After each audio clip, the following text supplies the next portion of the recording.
രാമ രാമ ഹരേ ഹരേ ഹരേ കൃഷ്ണ കൃഷ്ണ കൃഷ്ണ ഹരേ ഹരേ ഹരേ രാമ രാമ രാമ ഹരേ ഹരേ ഹരേ കൃഷ്ണ കൃഷ്ണ കൃഷ്ണ ഹരേ ഹരേ ഹരേ രാമ രാമ രാമ ഹരേ ഹരേ ഹരേ കൃഷ്ണ കൃഷ്ണ കൃഷ്ണ ഹരേ ഹരേ ഹരേ രാമ രാമ രാമ ഹരേ ഹരേ ഹരേ കൃഷ്ണ കൃഷ്ണ കൃഷ്ണ ഹരേ ഹരേ ഹരേ രാമ രാമ രാമ ഹരേ ഹരേ ഹരേ കൃഷ്ണ കൃഷ്ണ കൃഷ്ണ ഹരേ ഹരേ ഹരേ രാമ രാമ ഹരേ ഹരേ ഹരേ കൃഷ്ണ കൃഷ്ണ കൃഷ്ണ ഹരേ ഹരേ രാമ രാമ ഹരേ ഹരേ ഹരേ കൃഷ്ണ.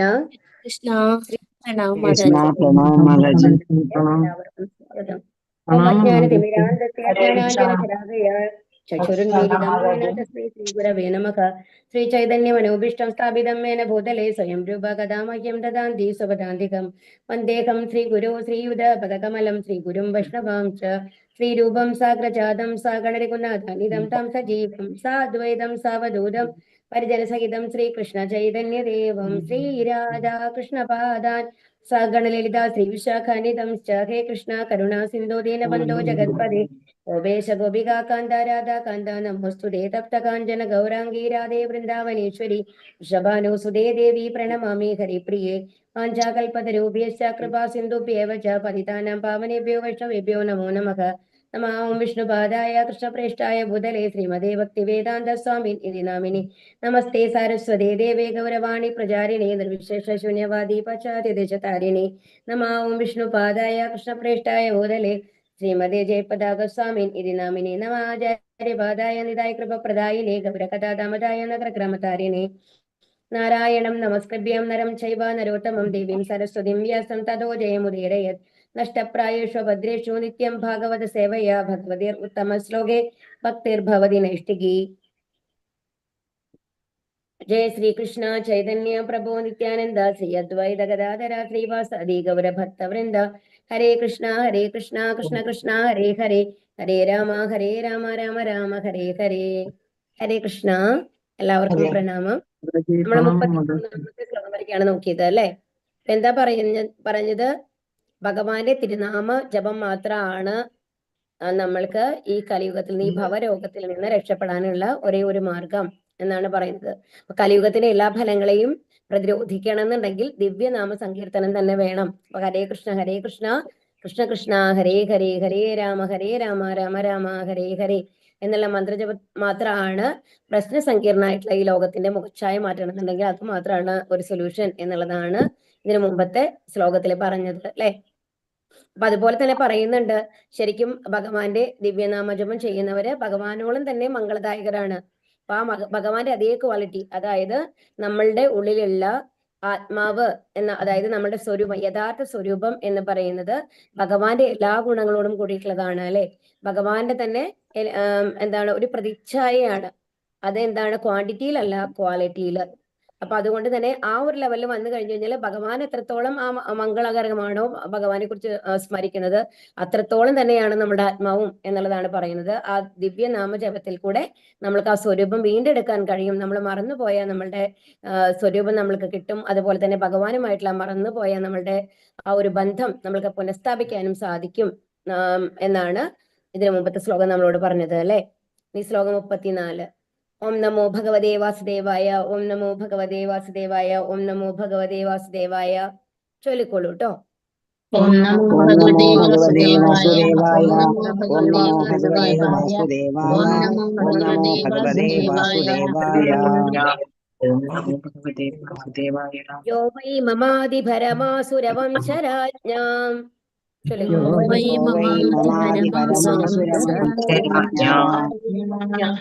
ക്ഷൗഹിണീ ചതമഭാനുദാത്മതന്ത്രഃ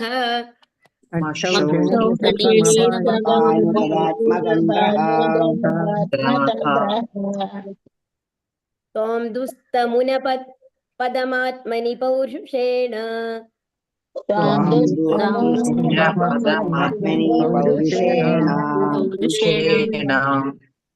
സമ്പാദയൻ യദുഷ്യരം യമഭി വ്രതംഗം വിഭ്രതംഗം.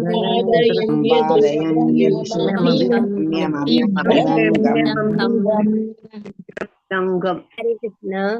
യഹ ആരാണോ അവിടുന്ന് വൈ നിശ്ചയമായും മമ എന്റെ അതിഭരം അത്യന്തം ഭാരപൂർണം ആസുരവംശ അവിശ്വാസികൾ രാജ്ഞാം രാജാക്കന്മാരുടെ അശൗഹിണി ഒരു സൈന്യവ്യൂഹം ശതം അത്തരം നൂറുകണക്കിന് വ്യൂഹങ്ങൾ അപാനുതത് ഉന്മൂല നാശം വരുത്തി ആത്മതന്ത്രഹ സ്വയം പര്യാപ്തൻ ത്വാം അങ്ങേക്ക് ദുസ്തം വിഷമതയിൽ അകപ്പെട്ടു ഊനപദം നിൽക്കാനുള്ള ശക്തി നഷ്ടപ്പെട്ട ആത്മനി അന്തരംഗ ശക്തി പൗരുഷേണ ശക്തി മുഖേന സമ്പാദയൻ നിർവഹണത്തിനായി യദുഷു യദുവംശത്തിൽ രമ്യം അതീന്ദ്രിയമായി മനോഹരമായ അഭിബ്രത് സ്വീകരിച്ചു അംഗം ശരീരം വിവർത്തനം ശ്രീല പ്രപാദിക്ക് ജയ്. അല്ലയോ ധർമ്മരാജാവേ, നാസ്തികരായ രാജാക്കന്മാരുടെ അനാവശ്യമായ സേനവ്യൂഹ സമാഹരണത്താൽ ഞാൻ അതിഭാരം കൊണ്ട് പീഡിതയായിരുന്നു. പരമദിവ്യോത്തമ പുരുഷന്റെ കൃപയാൽ ഞാൻ അതിൽ നിന്ന് സ്വതന്ത്രയാക്കപ്പെട്ടു. അതുപോലെ അങ്ങും എഴുന്നേറ്റ് നിൽക്കാനുള്ള ശക്തി പോലും ക്ഷയിച്ച് അതിദുരിതത്തിലായിരുന്നു. ആകയാൽ അങ്ങേക്ക് ആശ്വാസമേകാനും കൂടിയാണ് ഭഗവാൻ തന്റെ അന്തരംഗ ശക്തിയാൽ യദുവംശത്തിൽ അവതരിച്ചത്. അപ്പോ ഭഗവാന്റെ അവതാരോദ്ദേശം ഭൂമിദേവി പറയുകയാണ് ധർമ്മദേവരോട്. അവർക്കറിയാണ്ടല്ല, എന്നാലും അപ്പൊ എന്താണ് ശരിക്കും സംഭവിച്ചത്? അതായത് നാസ്തികരായിട്ടുള്ള ആൾക്കാർ എന്താ ചെയ്തിരുന്നത്? പരസ്പരം യുദ്ധം ചെയ്യുകയാണ്. അപ്പൊ നമ്മള് ശരിക്കും പറഞ്ഞാൽ ഇതിന് മുമ്പത്തെ അധ്യായങ്ങളിൽ നമ്മൾ പറയുന്നുണ്ട് യുധിഷ്ഠിരൻ രാജഭാരം ഏറ്റെടുക്കുന്നുണ്ട് അല്ലെ. അപ്പൊ ആ യുധിഷ്ഠിരന്റെ രാജ്യം എങ്ങനെയായിരുന്നു എന്ന് പറയുന്ന ഒരു ഭാഗമുണ്ട് 10ാമത്തെ അധ്യായത്തില്. അപ്പൊ അതിൽ എന്താ പറയണെന്നുണ്ടെങ്കിൽ എന്തുകൊണ്ടാണ് യുധിഷ്ഠിര രാജാവിന്റെ രാജ്യത്ത് വന്നിട്ട് എല്ലാം എന്താ പറയാ ഇഷ്ടത്തിന് എന്താ ഉണ്ടായിരുന്നത്? മഴ പെയ്യുമായിരുന്നു. ആ മഴ ഇഷ്ടത്തിന് പെയ്യുന്നത് കൊണ്ട് എന്താ ഉണ്ടാവുന്നത്? എല്ലാ ധാന്യങ്ങളും മുളച്ചിരുന്നു. അപ്പൊ എല്ലാം എന്താണ് ആവശ്യത്തിനും അധികമായിരുന്നു എന്നാണ് പറയുന്നത്. അത് ഫലങ്ങളും ധാന്യങ്ങളും എല്ലാം. അതുപോലെ തന്നെ അവിടുത്തെ പശുക്കൾ എങ്ങനെയായിരുന്നു? ആ പാലുകൾ കൊണ്ട് അവർ നടന്നിരുന്ന ആ പൊയ്മൈതാനം പോലും നിറഞ്ഞു ഒഴുകിയിരുന്നു എന്നാണ് പറയുന്നത് അല്ലെ. താഴെ പോലും പാലായിരുന്നു. ആ രീതിയിലാണ് പറയുന്നത്. അപ്പൊ അത് എന്തുകൊണ്ടാണ്? അതിന് കാരണവും പറഞ്ഞു. അതിന് നമ്മുടെ വിവർത്തനത്തിൽ മനോഹരമായിട്ട് അതിൽ പറയുന്ന ഒരു കാര്യമുണ്ട്. എന്താണെന്നുണ്ടെങ്കിൽ യുധിഷ്ഠിര മഹാരാജാവിന് ഒരിക്കലും ഒരു ലക്ഷ്യം ഉണ്ടായിരുന്നില്ല എന്നാണ് പറയുന്നത്. അതായത് അദ്ദേഹത്തിൻ്റെതായിട്ടുള്ള ഒരു ലക്ഷ്യം ഉണ്ടായിരുന്നില്ല. പക്ഷെ നമ്മൾ ആലോചിക്കും അല്ലെ, ഒരു രാജാവാണെന്നുണ്ടെങ്കിൽ എന്താണ് ഒരു ലക്ഷ്യം ഉണ്ടാവണം. എങ്ങനെ രാജ്യം എങ്ങനെ കൊണ്ടുപോകണം, എങ്ങനെയാണ് പ്രജകൾ സന്തോഷമായിരിക്കേണ്ടത് എന്നുള്ള ലക്ഷ്യം ഉണ്ടാവും. പക്ഷെ അവിടെ എന്താ പറഞ്ഞത് എന്ന് പറഞ്ഞിട്ടുണ്ടെങ്കിൽ യുധിഷ്ഠിര മഹാരാജാവ് ഭഗവാന്റെ ഇച്ഛ എന്താണോ അത് നടപ്പാക്കുക മാത്രമാണ് ചെയ്തിരുന്നത്. സ്വന്തമായിട്ടുള്ള ഒരു അഭിപ്രായം അദ്ദേഹത്തിന് ഉണ്ടായിരുന്നില്ല എന്നാണ് പറഞ്ഞത് അതില്. അപ്പൊ എന്താ പറയുക, പൂർണ്ണമായും ഭഗവാന് ശരണാഗതി പ്രാപിച്ച ഒരാളാണെന്നുണ്ടെങ്കിൽ അവിടെ ചെയ്യുന്ന കാര്യങ്ങളെല്ലാം എല്ലാം ആരുടെ ഇച്ഛയായിരിക്കും? ഭഗവാന്റെ ഇച്ഛയായിരിക്കും. അപ്പൊ ഭഗവാൻ നടക്കുന്നതുകൊണ്ട് അപ്പൊ ഭഗവാൻ പ്രീതിപ്പെട്ട് കഴിഞ്ഞാൽ എന്താ ഉണ്ടാവുന്നത്? ഭഗവാൻ ഭാരം ഏൽപ്പിച്ചിട്ടുള്ള എല്ലാ ദേവതമാരും സന്തുഷ്ടരായിരിക്കും അല്ലെ. എല്ലാ ദേവതമാരും സന്തുഷ്ടരാണെങ്കിൽ എന്താ നടക്കുന്നത്? ആവശ്യത്തിന് ഇപ്പൊ ഇന്ദ്രദേവനാണെന്നുണ്ടെങ്കിലോ വരുണദേവനാണെന്നുണ്ടെങ്കിലോ ബ്രഹ്മാവാണെങ്കിലോ എല്ലാവരും സന്തോഷിക്കുകയാണെങ്കിൽ എന്താ ഉണ്ടാവുന്നത്? നമ്മുടെ വായുവും വെള്ളവും എല്ലാം അവിടെ ദുരിതങ്ങൾ ഉണ്ടാവുന്നില്ല, അസുഖങ്ങൾ ഉണ്ടാവുന്നില്ല, എല്ലാം യഥോചിതമായി നടക്കുന്നു അല്ലെ. പക്ഷെ നമ്മളുടെ ഇപ്പോഴത്തെ കലിയുഗത്തിൽ എന്താണ് പ്രത്യേകത? നമ്മൾ ആരും ദൈവവിശ്വാസികളല്ല, ഭഗവാനെ വിശ്വസിക്കുന്നില്ല. ഭഗവാന്റെ ഇച്ഛയ്ക്കനുസരിച്ചല്ല, ഓരോരുത്തരുടെയും ഇച്ഛയ്ക്കനുസരിച്ചാണ്. ആരാണോ ഭരിക്കുന്നത് അയാളുടെ ഇച്ഛയ്ക്കനുസരിച്ചാണ് ഭരണം വരുന്നത്. അപ്പൊ എന്താ സംഭവിക്കുന്നത്? നമ്മളുടെ ഇന്ദ്രിയങ്ങളെല്ലാം പൂർണ്ണമാണോ? അല്ല. ഇവിടെ പറയുന്നുണ്ട് 4 ഡിഫക്ട്സ് ഉണ്ട് അല്ലെ എല്ലാ മനുഷ്യർക്കും. അപ്പൊ ഓരോരുത്തർക്കും ആ ഡിഫക്റ്റ് ഉള്ളത് കൊണ്ട് അവരുടെ ബുദ്ധിക്ക് അനുസരിച്ചിട്ടാണ് അവർ നല്ലത് ഏതാണോ ചീത്തയായതാണോ എന്ന് തീരുമാനിക്കുന്നത്. അപ്പൊ ഒരാൾക്ക് നല്ലത് എന്ന് തോന്നുന്നത് മുമ്പിൽ നിൽക്കുന്ന ആൾക്ക് നല്ലതായി തോന്നണമെന്നില്ല അല്ലെ. അപ്പൊ അതുകൊണ്ട് തന്നെ നമ്മൾ ഡെമോക്രാറ്റിക് ജനാധിപത്യമാണ് നമ്മൾ നടക്കുന്നത് അല്ലെ. അതുകൊണ്ട് തന്നെ ഒരുപാട് സ്പർദ്ധ വരുന്നു, ഒരുപാട് മത്സരങ്ങൾ വരുന്നു. 2 പൊളിറ്റിക്കൽ 3 പൊളിറ്റിക്കൽ പാർട്ടി, എത്ര പാർട്ടികളാണ് അല്ലെ. അവർ തമ്മിലുള്ള മത്സരമാണ്. അപ്പൊ പരസ്പരം മത്സരിച്ച് എന്ത് സംഭവിക്കുന്നു? നല്ല കാര്യങ്ങളൊന്നും നടക്കാതാവുകയാണ് ചെയ്യുന്നത്. പക്ഷേ യുധിഷ്ഠിര മഹാരാജാവിന്റെ രാജ്യത്തിൽ എന്തായിരുന്നു? അദ്ദേഹത്തിന്റെ ഇച്ഛയല്ല, ഭഗവാന്റെ ഇച്ഛയാണ്. ഭഗവാന്റെ ഇച്ഛ എന്ന് പറയുന്നത് എന്താണ്? ഭഗവാന്റെ പ്രജകളാണ് എല്ലാവരും, ഭഗവാന്റെ പുത്രന്മാരാണ്, പുത്രികമാരാണ് എല്ലാവരും അല്ലെ. അപ്പൊ ഓരോരുത്തരുടെയും നന്മയ്ക്ക് വേണ്ടിയുള്ള കാര്യങ്ങളാണ് അവിടെ നടന്നിരുന്നത്. അതുകൊണ്ട് തന്നെ എല്ലാവരും സംതൃപ്തരായിരുന്നു. ഇതാണ് വ്യത്യാസം നമ്മൾ മനസ്സിലാക്കണം. അപ്പൊ അതിഭാരം കൊണ്ട് അപ്പൊ എന്താണ് നാസ്തികരായ ആൾക്കാരെ കൊണ്ട് എന്താ ഉണ്ടായത്? എല്ലാവരും പരസ്പരം മത്സരിക്കാൻ വേണ്ടി എന്താ ഉണ്ടാക്കുന്നത്? ആയുധങ്ങൾ ഉണ്ടാക്കുകയാണ്. ആ ആയുധങ്ങളുടെ ഭാരം കൊണ്ട് പീഡിതയായിരുന്നു എന്നുള്ളതാണ് ഇവിടെ ഭൂമിദേവി പറയുന്നത്. പരമദിവ്യോത്തമ പുരുഷന്റെ കൃപയാൽ ഞാൻ അതിൽ നിന്നും സ്വതന്ത്രയാക്കപ്പെട്ടു. അതുപോലെ അങ്ങും എഴുന്നേറ്റ് നിൽക്കാനുള്ള ശക്തി പോലും ക്ഷയിച്ച് അതിദുരിതത്തിലായിരുന്നു. അപ്പൊ ഇനി ധർമ്മരാജാവിന്റെ അവസ്ഥ എന്താ? 3 കാല് പോയി, ഒരു കാലിൽ നിൽക്കാന്ന് പറയുന്നത് അത്ര എളുപ്പമല്ല അല്ലെ? അപ്പൊ ആ ഒരു സന്ദർഭത്തിലാണ് ആര് ആവിർഭാവം ചെയ്തത്? പരമദിവ്യോത്തമനായുള്ള കൃഷ്ണാവതാരം നടന്നത് എന്നാണ് പറയുന്നത്. ആകയാൽ അങ്ങയ്ക്ക് ആശ്വാസമേകാനും കൂടിയാണ് ഭഗവാൻ തന്റെ അന്തരംഗ ശക്തിയാൽ യദുവംശത്തിൽ അവതരിച്ചത്. ഇതും ഇമ്പോർട്ടന്റ് ആണ്. ഭഗവാൻ എപ്പോഴും ഏത് ശക്തിയിലാണ് അവതരിക്കുന്നത്? നമ്മളുടെ ഈ ഭൗതിക ലോകത്തിലെ സൃഷ്ടിയും നിലനിൽപ്പും സംഹാരവും ഭഗവാന്റെ ബഹിരംഗ ശക്തിയിലാണ് നടക്കുന്നത് കേട്ടോ. നമ്മളുടെ സൃഷ്ടിയാവട്ടെ, നമ്മളുടെ നിലനിൽപ്പാവട്ടെ, നമ്മളുടെ ഇപ്പൊ നമ്മൾ പറഞ്ഞില്ലേ ബ്രഹ്മ വിഷ്ണു ശിവ, അതായത് നശിപ്പിക്കുന്ന നാശത്തിന്റെ അധികാരം ശിവനാണ് അല്ലെ. ആക്ച്വലി ഗർഭോദകസായ വിഷ്ണുവിന്റെ ഉദരത്തിലേക്കാണ് നമ്മൾ പോകുന്നത് എന്നുണ്ടെങ്കിലും അതിന്റെ ചുമതല വന്നു കഴിഞ്ഞിട്ട് ശിവദേവനാണ് കൊടുത്തിട്ടുള്ളത്, മഹാദേവനാണ് കൊടുത്തിട്ടുള്ളത്. അപ്പൊ ഈ 3 കാര്യങ്ങളും ഭഗവാന്റെ ബഹിരംഗ ശക്തിയിലാണ് നടക്കുന്നത്. ഭഗവാൻ വരുന്നത് ഭഗവാന്റെ അന്തരംഗ ശക്തിയിലാണ്. വ്യത്യാസം മനസ്സിലാക്കിക്കോളൂ കേട്ടോ. ഭാവാർത്ഥം ശ്രീല പ്രഭുപാദ് ജയ്. മറ്റുള്ളവരുടെ സന്തോഷം വിലയായി നൽകേണ്ടി വന്നാൽ പോലും ഇന്ദ്രിയ സംതൃപ്തിയിൽ അധിഷ്ഠിതമായ ജീവിതം ആസ്വദിക്കുവാൻ അസുരന്മാർ ആഗ്രഹിച്ചിരുന്നു. ഈ അഭിലാഷം നിറവേറ്റാനായി അസുരന്മാർ, വിശേഷിച്ചും നാസ്തിക രാജാക്കന്മാർ അഥവാ രാഷ്ട്രഭരണാധിപന്മാർ, സമാധാനപൂർണമായ സമൂഹത്തിൽ യുദ്ധമുണ്ടാക്കാൻ എല്ലാവിധ മാരക ആയുധങ്ങളുമായി സ്വയം സജ്ജരാകാൻ പരിശ്രമിക്കുന്നു അല്ലെ. അതായത് മറ്റുള്ളവരുടെ സന്തോഷം വിലയായി നൽകാൻ വേണ്ടി വന്നാലും എന്ത് വേണം?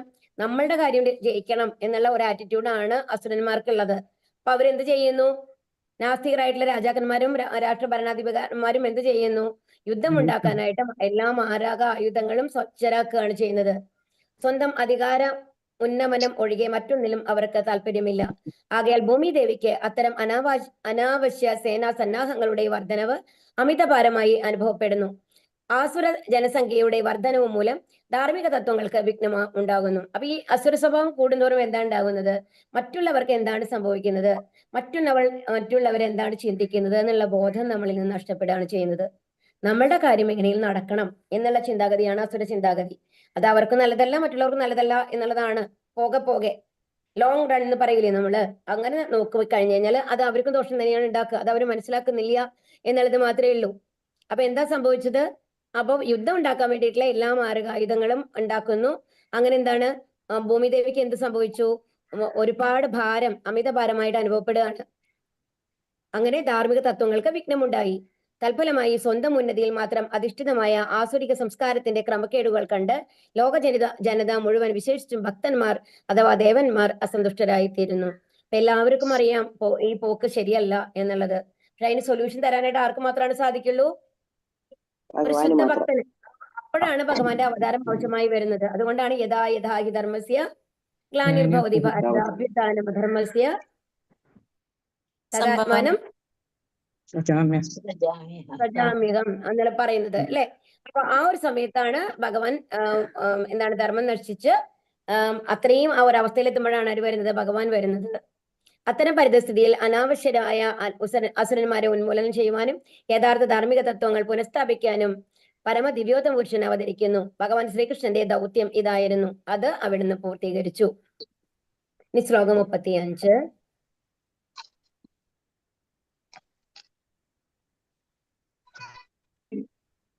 ഓം നമോ ഭഗവതേ വാസുദേവായ, ഓം നമോ ഭഗവതേ വാസുദേവായ, ഓം നമോ ഭഗവതേ വാസുദേവായ. ചൊല്ലിക്കോളൂ കേട്ടോ. ഓം നമോ ഭഗവതേ വാസുദേവായ, ഓം നമോ ഭഗവതേ വാസുദേവായ,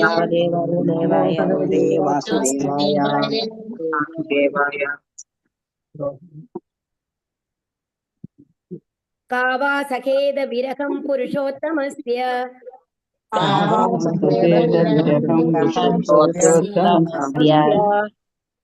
പ്രേമാവലോകരുചിരസ്മിതവൽഭുജൽപൈഃ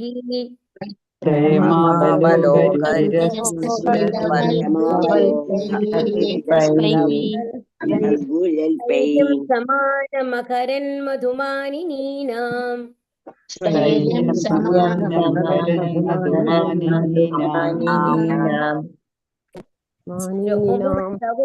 യദംഗ്രിവിഡംഗിതായാഃ ब्रह्मोत्सवो मम यथोक्ते हरे कृष्ण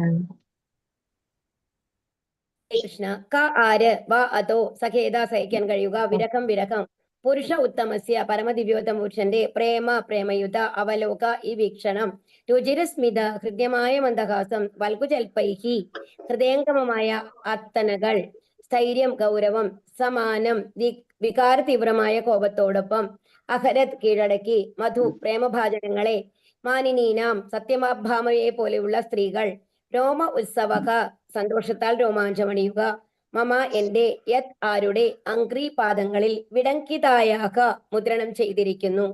വിവർത്തനം ശ്രീല പ്രഭാതിക്ക് ജയ്. ആകയാൽ ആ പരമദിവ്യോത്തമ പുരുഷന്റെ വിരഹത്താലുള്ള കഠോര വേദന സഹിക്കാൻ ആർക്കാണ് കഴിയുക? എന്താണ് ഭൂമിദേവിക്ക് പറഞ്ഞു അല്ലെ, ഭഗവാന്റെ കാലിന്റെ അടിയില് കുറെ ഇതൊക്കെ ഉണ്ടെന്ന് പറഞ്ഞു ഇതിനു മുമ്പത്തെ ശ്ലോകത്തില് അല്ലെ. എന്തൊക്കെയാണുള്ളത്? താമര, അങ്ങനെ പല കാര്യങ്ങളും പറഞ്ഞു അല്ലെ. ആനത്തോട്ടി, അങ്ങനത്തെ കുറെ അടയാളങ്ങളുണ്ട്. ആ അടയാളം ദിവ്യമായിട്ടുള്ള ഭഗവാന്റെ അടയാളങ്ങളൊക്കെ ഭൂമിദേവിയുടെ മേലെ ഇങ്ങനെ പതിഞ്ഞാട്ടാണ് ഭഗവാൻ നടക്കുക അല്ലെ. അപ്പൊ അതൊക്കെ ദേവിക്ക് നമ്മളൊരു പൊട്ട് തൊടുക എന്ന് പറയും അല്ലെ. അതുപോലെ ഉള്ള അലങ്കാരമായിട്ടാണ് ഭൂമിദേവി അതിനെ കണ്ടിരുന്നത്. അപ്പൊ ആ അലങ്കാരങ്ങളെല്ലാം വെച്ചുകൊണ്ട് വളരെ സുന്ദരിയായിട്ട് ഭൂമിദേവി ഇരിക്കുന്നു. നമ്മൾക്കൊരു പൊട്ട് തൊടുമ്പോൾ നമ്മൾക്ക് തോന്നില്ലേ നമ്മൾക്കൊരു സൗന്ദര്യം കൂടിയിട്ടുണ്ട് എന്നുള്ളത്.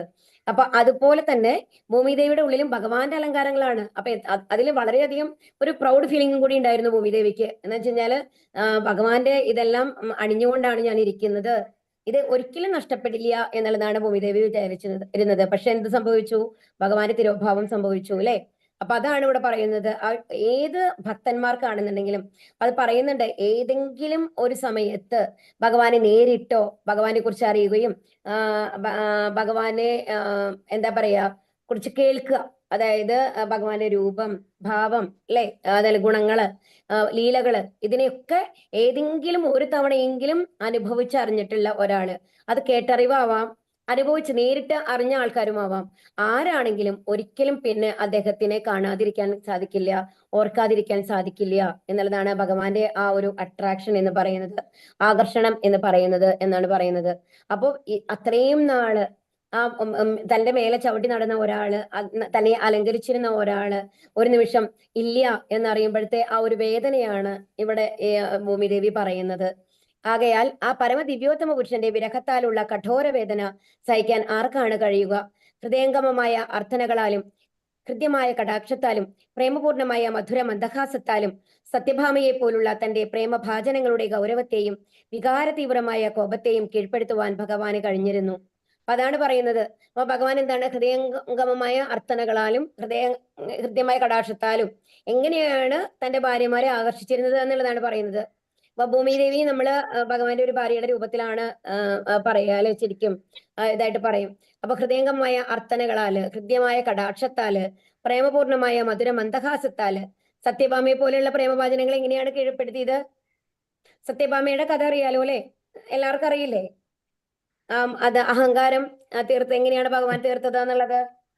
സത്യഭാമയാണ് ഏറ്റവും റിച്ച്, ഏറ്റവും അത്രയും എന്താണ് പണമാണ് സത്യഭാമയ്ക്ക്, ഒരുപാട് ആഭരണങ്ങളുണ്ട്. അപ്പൊ എന്നിട്ട് പറയാണ് എങ്ങനെ ഭഗവാനെ എങ്ങനെ ഇതാക്കാന്നുള്ളത്, ഭഗവാൻ തുല്യമായിട്ട് എന്താണ് ഉള്ളത് എന്ന്. അപ്പൊ സത്യഭാമയുടെ ഇതിൽ എന്താണെന്നുണ്ടെങ്കിൽ ഭഗവാൻ തുല്യമായിട്ട് തന്റെ സ്വർണ്ണാഭരണങ്ങൾ മുഴുവൻ വെച്ച് കഴിഞ്ഞു കഴിഞ്ഞാൽ അത് ഈക്വൽ ആയിരിക്കും തുലാഭാര തട്ടില്. ഓക്കെ, അപ്പൊ എന്നിട്ടാണ് പറയുന്നത്, ഭഗവാൻ നാരദര് ആണ് അതിന് ഇതായിട്ട് നിൽക്കുന്നത്. അപ്പൊ നാരദര് പറയുകയാണ്, ശരി ഭഗവാന് തട്ടില് നമ്മൾ വെക്കുന്നു, തുലാഭാര തട്ടില് അതിന് തുല്യമായിട്ട് എന്തെങ്കിലും വെക്കാൻ സാധിച്ചു കഴിഞ്ഞു കഴിഞ്ഞാല് ഭഗവാൻ നിങ്ങളുടേതാണ്. അതല്ല ഒരു എന്താണ് പന്തയാണ്. അപ്പൊ അതല്ലാന്നുണ്ടെങ്കിൽ ഭഗവാൻ എന്റെ അടിമയാണ് എന്നുള്ളതാണ് കേട്ടോ പന്തയത്തിന്റെ കണ്ടീഷൻ. സത്യഭാമയാണ് ആള്.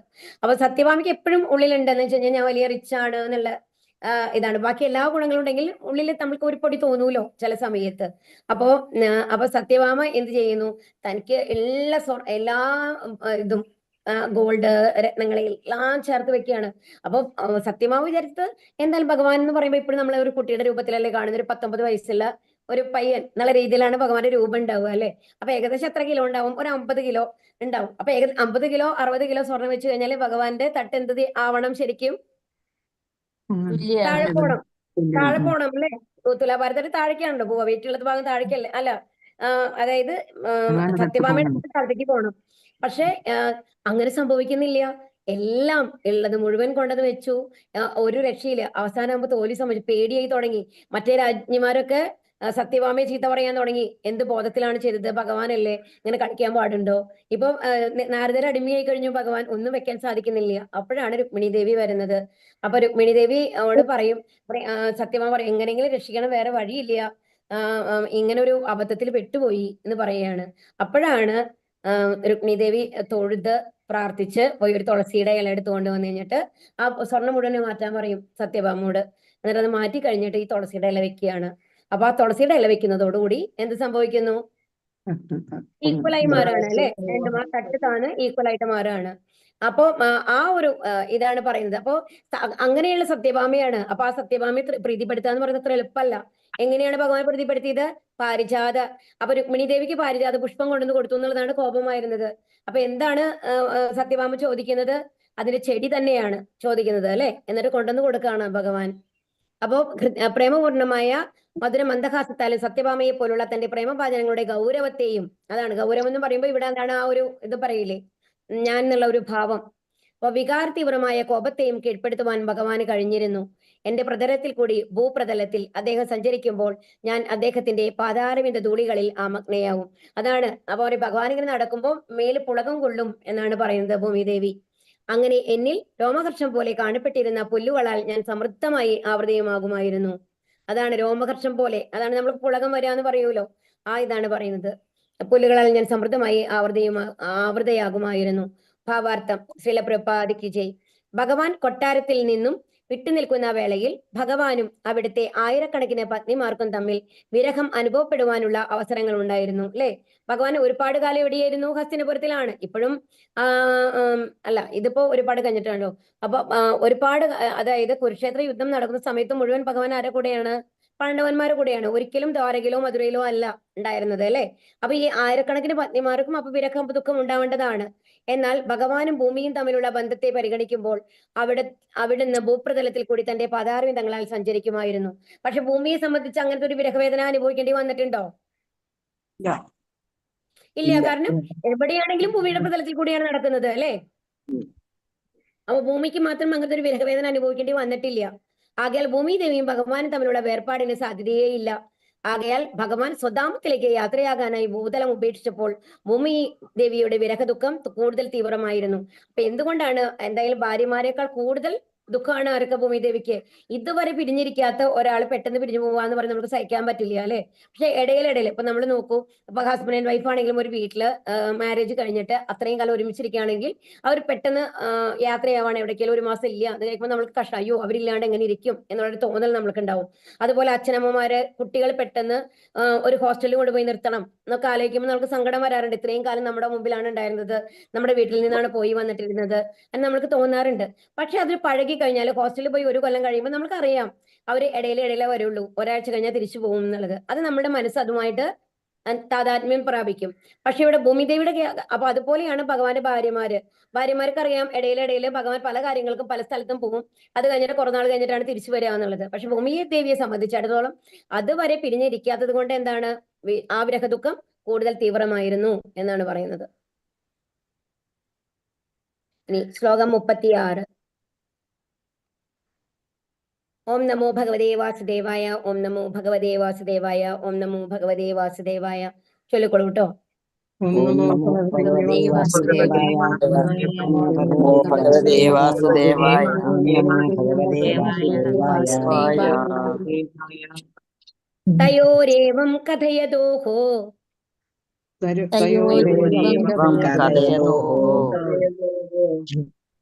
പൃഥിവീധർമ്മ യോസ്തദാ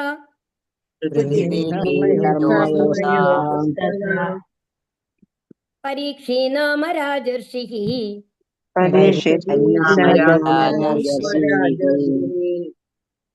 പ്രാപ്ത പ്രാചീം സരസ്വതീം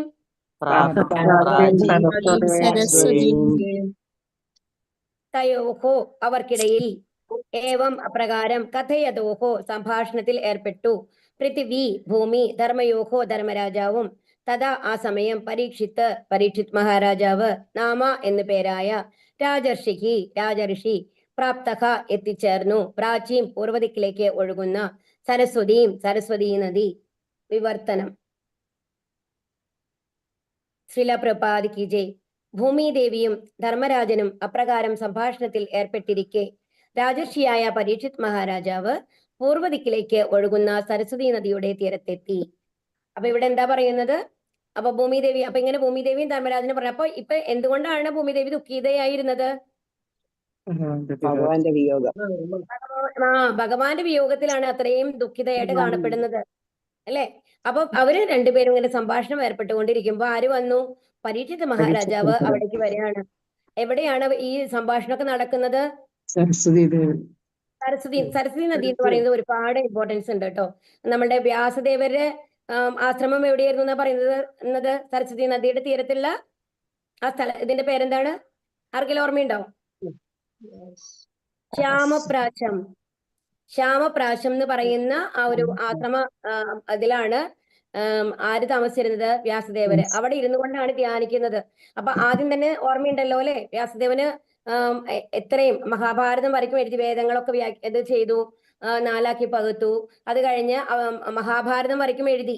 മഹാഭാരതം എഴുതി കഴിഞ്ഞിട്ടും തൃപ്തി ലഭിക്കുന്നില്ല, എന്തോ ഒരു കുറവുണ്ട് എന്നുള്ളത് തോന്നുമ്പോ നാരദ മഹർഷിയാണ് വന്ന് പറയുന്നത് അല്ലെ, ഭഗവാന്റെ ലീലകളൊന്നും വർണ്ണിച്ചിട്ടില്ല, അതുകൊണ്ട് അതിനെക്കുറിച്ച് വർണ്ണിക്കൂ, അപ്പോ ഈ സങ്കടമൊക്കെ മാറും, അതാണ് കലിയുഗത്തിന് വേണ്ടത് എന്നുള്ള പോലെ ആര് പറയുന്നുണ്ട്? നാരദ മഹർഷി ആർക്ക് പറഞ്ഞു കൊടുക്കുന്നു? വ്യാസന് പറഞ്ഞു കൊടുക്കുന്നുണ്ട്. എന്നിട്ട് വ്യാസര് വന്നു കഴിഞ്ഞിട്ട് ധ്യാനിക്കാൻ ഇരിക്കുന്നത് എവിടെയാണ്? ഈ സരസ്വതി നദിയുടെ തീരത്തുള്ള ആ ശ്യാമപ്രാശം എന്ന് പറഞ്ഞ സ്ഥലത്താണ്. അപ്പൊ ഈ സരസ്വതി നദിക്ക് ഒരുപാട് പ്രാധാന്യമാണ്. ശരിക്കും പറഞ്ഞാൽ നമ്മളുടെ ആത്മീയമായിട്ടുള്ള കാര്യങ്ങൾക്ക് പുരോഗതി ഉണ്ടാകുന്ന രീതിയിലുള്ള ഒരു സാഹചര്യങ്ങളാണ് അവിടെ എപ്പോഴും ഉണ്ടായിരുന്നത് എന്നാണ് പറയുന്നത്. ഇപ്പോഴും പരീക്ഷിത് മഹാരാജ വരുന്നതും അവിടേക്കാണ് അല്ലെ, സരസ്വതി നദിയുടെ തീരത്തെത്തി എന്നുള്ളതാണ് ഇവിടെ പറയുന്നത്.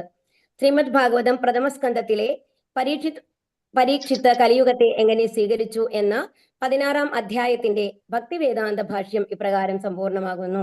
അപ്പൊ ഇവിടെ വന്നു കഴിഞ്ഞാൽ ഇനിയാണ് പരീക്ഷിത്തുമായിട്ടുള്ള ആ കൂടിക്കാഴ്ച നടക്കാൻ പോകുന്നത്. വളരെ മനോഹരമായിട്ടുള്ള ഒരു അധ്യായമാണ് അടുത്തത് വരാൻ പോകുന്നത്.